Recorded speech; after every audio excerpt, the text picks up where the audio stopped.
70th PPSC main. बच्चों, इस interaction का उद्देश्य उन बच्चों के लिए है जिनके पास मात्र 27 दिन बचा है exam. You have only 27 days but still you can create miracle. आप जादू कर सकते। बस आज इस इंटरेक्शन में हम लोग उस टेक्निक पे बात करेंगे जिसको आप इस्तेमाल करेंगे तो सक्सेस इज गारंटी। तो चलिए, अपने इंटरेक्शन चालू करने से पहले आपके साथ 3 सिद्धांत के बारे में डिस्कशन कर। पहला सिद्धांत ये है, नथिंग इज इम्पॉसिबल। यदि आप इस वर्ड को लिखेंगे इम्पॉसिबल और इसको ठीक से पढ़िए तो I am possible. So 27 days you can score good marks in mains. 27 days आप मेंस क्वालिफाई कर जाएंगे because it is not impossible, it is basically I am possible. और दूसरा चीज, सेकेंड प्रिंसिपल, ये याद रखना है कि जितना समय आपके पास है उतना ही समय बाकी बच्चों के लिए। जिस डिस्ट्रैक्शन से, जिस डिस्टर्बेंस से आप अपने रिजल्ट के बाद से गुजरे हैं, वो डिस्ट्रैक्शन, वो अवरुद्ध दूसरे बच्चों के साथ भी है। वही 24 घंटा माइकल एंजेलो को भी मिला, वही 24 घंटा मदर टेरेसा को भी मिला, वही 24 घंटा एल्बर्ट आइंस्टाइन को भी मिला और वही 24 घंटा आपके पास। और तीसरा सिद्धांत ये है, परीक्षा इसलिए नहीं ली जाती है कि आप इसमें कितना अंक प्राप्त करते हैं। परीक्षा इसलिए ली जाती है कि आप उस मुमकिन कार्य को करने में कितने सक्षम। You have to prove your capacity. आपको अपना ये बताना है कि आप कितने सक्षम। और इस सिद्धांत के साथ अब हम लोग बात करेंगे कि क्वेश्चन किस तरह से आए, उसके आंसर में क्या क्या हम लोग को देना है, यानी कीवर्ड्स डिस्कशन।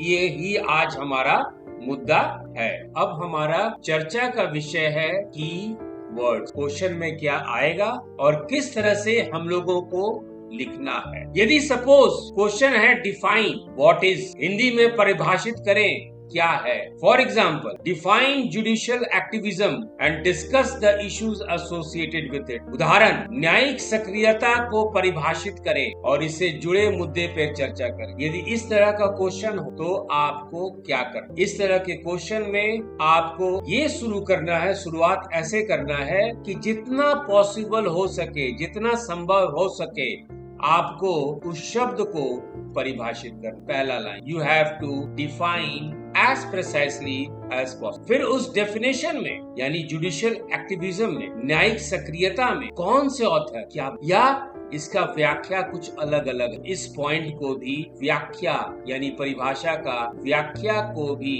सम्मिलित करें, इसके इंटरप्रिटेशन को भी सम्मिलित। और ऐसे जब सवाल आए, स्ट्रेट फॉरवर्ड डिफाइन परिभाषित करें, तो ऐसे स्थिति में आप परिचय या निष्कर्ष नहीं भी लिखते हैं, इंट्रोडक्शन या कंक्लूजन नहीं भी लिखते हैं तो भी चलेगा। सिर्फ आपको इस तरह के क्वेश्चन को एंड करना है कि आपका क्या विचार है इस परिभाषा को। लेकिन इसी तरह का क्वेश्चन में यदि शुरुआत ऐसे हो जाए, डू यू अग्री या डिसएग्री, क्या आप सहमत हैं, असहमत। Do you agree with the view that economic globalization has narrowed the development gap among nation. क्या आप इस विचार से सहमत हैं कि आर्थिक वैश्वीकरण राष्ट्रों के बीच विकास के अंतर को कम कर। ऐसे स्थिति में आप क्या, ऐसे स्थिति में सेट रूल्स है। आप एक पैराग्राफ के साथ एक विचार ऐसा श्रृंखला बना दीजिए कि किस किस बात से आप अग्रीमेंट, किस किस बात से आप सहमत, किस किस बात से आप सहमत है कि आर्थिक वैश्वीकरण के कारण राष्ट्र के बीच विकास का अंतर कम हो। फिर आप दूसरा सेट बनाइए जिसमें वो बिंदु होना चाहिए किस हद तक आप असहमत, to what extent you agree. That's. और सबसे महत्वपूर्ण, यदि आप जिस बिंदु पे सहमत हैं, बिंदु पे कुछ जस्टिफाई तर्क दीजिए, उदाहरण के साथ, एविडेंस के साथ, और फिर उसको अपने आंसर को और ज्यादा तर्कपूर्ण बना। यदि आप असहमत हैं तो ऐसे स्थिति में भी आप उदाहरण दीजिए, पर्याप्त सबूत दीजिए, एविडेंस। लेकिन इसी तरह का क्वेश्चन में यदि इस तरह से पूछा जाए, कीवर्ड्स, कमेंट, जस्टिफाई, टिप्पणी कीजिए, इसकी क्या औचित्य है। For example, comment on the impact of climate change on global agriculture, comment कीजिए। एंड जस्टिफाई, वैश्विक कृषि पे जलवायु परिवर्तन के प्रभाव पर टिप्पणी करें, अपने रुख को उचित ठहराएं। जब इस तरह का सवाल हो, टिप्पणी करें और औचित्य बनाएं, कमेंट एंड जस्टिफाई। तब ऐसे में आपको पहला अपना विचार, अपना ओपिनियन देना और हर एक बिंदु को हर एक विचार के साथ आप लॉजिक देंगे, तर्क, और जहां जहां आपके पास ऐसा कोई इंफॉर्मेशन हो, सूचना हो, तो आप एविडेंस देंगे, आप सब। तो जिस तरह का क्वेश्चन हो और उसी क्वेश्चन में टू द पॉइंट यदि आप लिखेंगे तो ऐसी स्थिति में आपको फुल मार्क्स मिलना गारंटी। अगला प्रकार का क्वेश्चन हो सकता है how far, to what extent, कितनी दूर, किस सीमा तक। फॉर एग्जाम्पल क्वेश्चन है to what extent has technology transform the landscape of education in India. प्रौद्योगिकी ने भारत में शिक्षा के परिदृश्य को किस हद तक बदल दिया। अब इसमें जरूर आपके पास जो है पॉइंट्स होगा, किस हद तक, किस सीमा तक, to what extent, to what, to how far. तो आपके पास इसमें आर्ग्यूमेंट, इसमें आपके पास बिंदु होंगे, विचार होंगे। लेकिन इस तरह के क्वेश्चन में जब भी आप कोई विचार दें, आर्ग्यूमेंट दें, उसके साथ जो एविडेंस देते हैं उसको उपयुक्त एविडेंस, और एविडेंस के आधार पे यदि आपको कोई वैकल्पिक व्याख्या भी मिले तो भी ऐसे स्थिति में आपको दोनों पॉइंट को मेंशन। कहने का मतलब है कि कभी भी क्वेश्चन जो भी हो, जो उसमें शब्द लिखा हुआ है टू द पॉइंट आंसर, यदि टू द पॉइंट आंसर नहीं करे और मान लीजिए एजुकेशन पे ही आपके पास बहुत सारा पॉइंट, यदि सारा पॉइंट देंगे, एक तो जगह नहीं, टाइम नहीं, और अननेसेसरी आप लिखेंगे तो मार्क्स मिलेगा। लेकिन टू द पॉइंट, सही कम शब्दों में आप लिखेंगे, you will get the mark. और जितना कम लिखेंगे, जितना टू द पॉइंट लिखेंगे, उतने ही आपकी गलती होने की जो संभावना है, प्रोबेबिलिटी है, वो कम हो जाती है। उसी तरह देखिए कभी कभी क्वेश्चन में एनुमरेट, लिस्ट डाउन, गणना करे, सूची बनाए, इस तरह कभी आता है।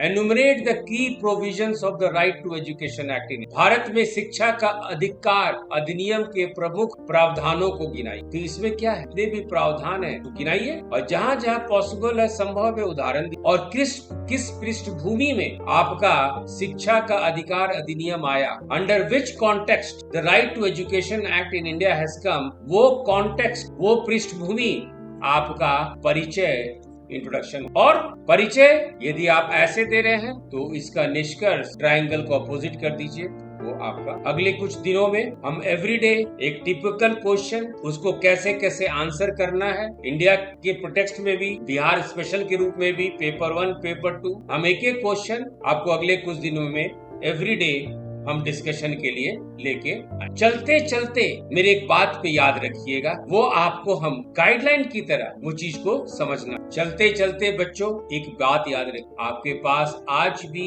Appropriate time, correct usage of time, संसाधन को सही रूप से इस्तेमाल करें, and study while others are sleeping. आप पढ़ते रहिए, ये मत देखिए कि बाजू वाला सो रहा है। Work while others are loafing, लोग बाहर घूम रहे हैं, आप उस समय भी अपना कर्म करें। Prepare while others are playing, जब बाकी लोग खेल रहे हैं तो आप उसमें एग्जाम का prepare. And dream while others are wishing, कुछ लोग जो है मन्नत मांग रहे हैं, आप उस समय सपना देखिए कि you have qualified 70th BPSC में। So all the best dear students। कल से एक एक क्वेश्चन पे क्या क्या पॉइंट होना चाहिए वो वीडियो आपके लिए लेके आएंगे। Thank you and all the best for your exam.